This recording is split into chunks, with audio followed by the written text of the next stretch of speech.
Hello world, welcome back to Beta Asset Financial, a channel created by a data specialist and a finance expert who recently just got back into Magic the Gathering.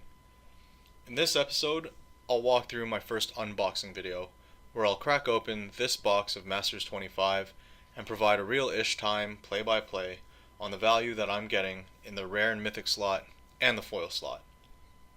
Because in any given box we'll likely only ever get one of each of these cards, and that the visual tool in front of you is not currently built in a way to track multiple instances of the same card, we're limited to tallying up the first 48 cards that we sequence out in the 24 packs. This does present a good opportunity for me to retool this, but because the price action in Masters 25 is climbing the way that it is and at the speed that it is, there is an urgency for me to unwrap some of these packs and offload them to my LGS over having to retool this model. So I promise over time we'll fine tune this application in the upcoming weeks as we iterate and build out our dialogue. Before we start, I did want to thank those who watched the last video, those who subbed thereafter, those who told their friends, and to those who provided their feedback on how we can improve the delivery of the information. I'll try to incorporate all of those changes as we forge ahead in this series, but I'll preface that by saying I'll appreciate your patience in advance, as a lot of this is super new and I'm essentially learning how to fly while we're building the airplane a bit here. Between that, work, learning how to stitch videos, it's just it's quite a lot. So again, be patient, but do note that the structure of these videos might change from box to box, but the overarching story will always remain the same. How much did I roughly get back from the singles that we've opened, and how does that stack up to my base cost? So that's enough out of me with all of that. Let's just start with the actual video. In my first few packs, I crack open a Conflux, followed by a Blue Sun's Zenith, and then my personal favorite, Laquandrius' Champion, with a Relentless Rats in the foil slot to boot. All 6 of the first 4 cards in the first 3 packs are essentially really cool art that don't do a whole lot for the wallet and will likely end up collecting dust in a bulk box somewhere. So, not a great start. By pack 4, as you'll see, I get my first rare of note, the Azusa Lost But Seeking. Using today's prices, that's a $38 bill, bringing our aggregate value in the first 4 packs to $45. Pack 5 ends up being equally interesting. You'll see I pull a Simian Spirit Guide and a Rancor in the uncommon slots, which inches my way back a couple of bucks higher. Now, acknowledging, of course, that this graphic doesn't factor this in its current design. And finally, in the mythic slot, we get the elusive Chalice of the Void, which at today's prices is just north of $50.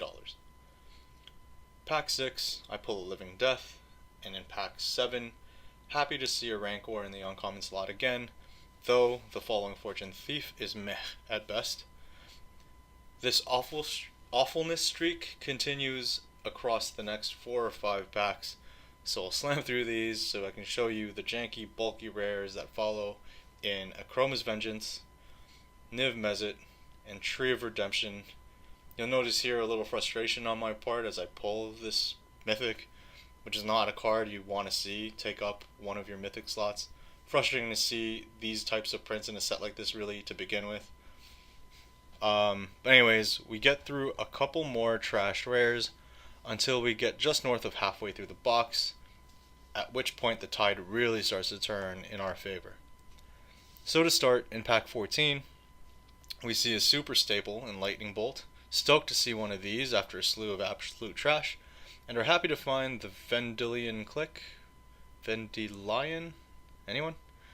Anyway, which I place in my notable pull tracker holder thing to the right.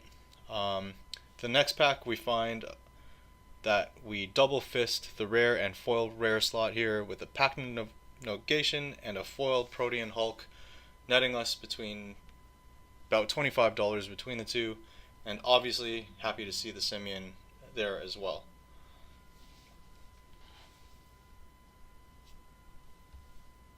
So at this point you'll see that we're hovering around our break-even point. You could probably make an argument that we've surpassed that because we haven't factored in all of the commons and uncommons that give us some kind of value. And you can adjust out the foil commons that are essentially bulk foil commons. And I think net, because we've pulled a few simians and lightning bolts at this point, we're probably ahead. But the next pack, we certainly get past that threshold. We get to our momentous occasion, the break-even hurdle, as I like to call it. And today's break-even hurdle is sponsored by your local fax machine provider. Fax machines, because emails are for young people. And yeah, that said, with the unveiling of the Blood Moon, we surpassed that threshold, and now we're essentially in gravy territory, where every pull here on in is going to just add to our incremental value in our trading book.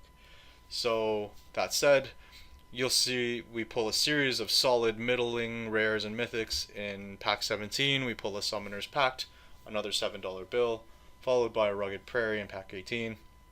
We gloss over these next few bulk rares in Rurik Thar, skip to the Vindicate and pull in pack 20, adding about $4 to our collection. Again, here we're incrementing above this threshold, so anytime we can avoid pulling a Decree of Justice or a Laquandrius' Champion, which we know we will likely not get because we already got one, then we're happy. So glossing over pack 21's Sundering Titan, Doomsday, in the next one to follow, we do want to highlight another momentous occasion here where we're able to double fist a Pendelhaven and a foil Twilight Mire. Beauty pull is taking us to about 225, and finally a Courser of Crufix to close. So net, unfortunately, we're 0 for 1 on the JACE front, but it's all good. We've got another 12 boxes or so to open and get through, provided, of course, that the cards continue to climb in the fashion that they are. So, I guess, on to the next one. Now, before we close this up, I did want to take a few moments to address a couple things. A few points were made in my Reddit post, which center around the concept of pricing and true value. I know I can probably string this concept across maybe 10 hours of individual content. It's something I'm incredibly passionate about and learning a lot about. Debating on which platform to use and what constitutes as true value, whether you need to adjust for time, shipping, and other costs. All of those points are valid for sure. Shout out to Deep Anus, who pointed out that my values here may be inflated. Though that's true, however, I will make the argument that that argument is one about accuracy and pricing the cards, where the story I'm trying to tell is still centered around using information to identify good to better times to open sealed product when thinking about trying to boost your trade binders. We know, and we can showcase this by using the tool in front of you, which currently is using March 29th MTG mid prices to estimate value here, or MTG goldfish prices rather. So if I anchor the pricing of the cards that I just pulled to that of the beginning of March, you'll see that my gain loss value erodes by $20. And if I anchored that further to February 1st, as you see here, this decreases this value even further, an additional $5 to about 204 and change. So the argument is, for me, it's fair to say that opening this box 2 months ago would have been a worse time to do so than now, which might just be a really simple point, not even worth making. But suppose we wanted to isolate, for instance, the top 7 cards here at the 7, 9, 27, 29, 30, 31, and 46 slots. That's a mouthful, I apologize. Remember, we're only mapping 2 cards per pack. So let's just select these. What you'll notice is that 60 days ago, the subset of cards pricing was about $152 versus $156, 30 days after versus today's price of $175. So all I'm saying is that if you wanted to open up boxes to build a collection of singles to then pawn them off for cards that you actually need, now would be as good a time as any. And on that note, I'd like to sign off. Thanks for watching. If you find this helpful, rather than pander for pokes and likes and follows and tweets and all that other stuff, all I ask is that you refer this channel to your friends, and whatever actions you want to take by clicking red buttons and hand icons and bells and all that, I'll leave that to your discretion.